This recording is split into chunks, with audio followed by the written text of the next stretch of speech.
পরশুরাম সিরিয়ালে আজকের পর্বে আমরা দেখতে পাবো পরশুরাম ভানুকে জিজ্ঞাসা করছে যে সে কেন এসেছিল পার্কে, আর লাট্টুকেই বা কী প্রশ্ন করছিল। ভানু মিথ্যে বলে যে সে এমনি দেখা করতে এসেছিল। পরশুরাম বলে তাহলে বাড়িতে এলে না কেন? পরশুরামের তীক্ষ্ণ প্রশ্ন বানে ভানু মেজাজ হারায়। এরপরে সত্যজিৎ ভানুকে চুপ করতে বলে আর ব্যাপারটাকে সামলায়। সত্যজিৎ তটিনী আর তার পরিবারের ওপরে অনেক ভালোবাসা দেখায়।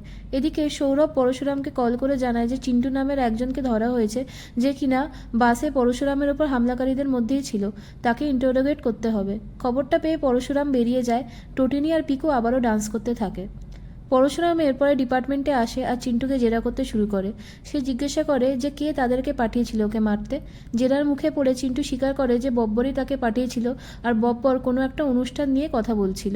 পরশুরাম বুঝতে পারে যে পয়লা বৈশাখ অনুষ্ঠান সামনে, সেই দিনই তার পরিবারের সাথে কিছু একটা অঘটন ঘটতে চলেছে। এদিকে ডিনারের সময় ভানু বলে যে মনে হচ্ছে টটিনিরা বিয়েতে আসবে না। জিৎ বলে যে করেই হোক ওদেরকে আমি আনবই। পয়লা বৈশাখে ওদের জন্য আর বাচ্চাদের জন্য কিছু ব্র্যান্ডেড জামাকাপড় উপহার হিসেবে পাঠাবো, আর 5 স্টার হোটেলে লাঞ্চ করাবো। আমাদের আভিজাত্য দেখে ওরা বুঝতে পারবে যে ওদের ক্লাসটা ঠিক কী। আর টটিনিকেও ইমোশনালি ম্যানিপুলেট করতে হবে এই বিয়েতে আসার জন্য। এরপরে জিৎ টটিনিকে কল করে আর পয়লা বৈশাখে তাদের সাথে সপরিবারে লাঞ্চে আসার জন্য ইনভাইট করে। টটিনি পরশুরামকে ফোনটা দেয়। জিৎ ও পরশুরামকে 5 স্টারের লাঞ্চের ইনভিটেশনের কথা বলে। পরশুরাম শান্তভাবে জিতের এই প্রস্তাব প্রত্যাখ্যান করে।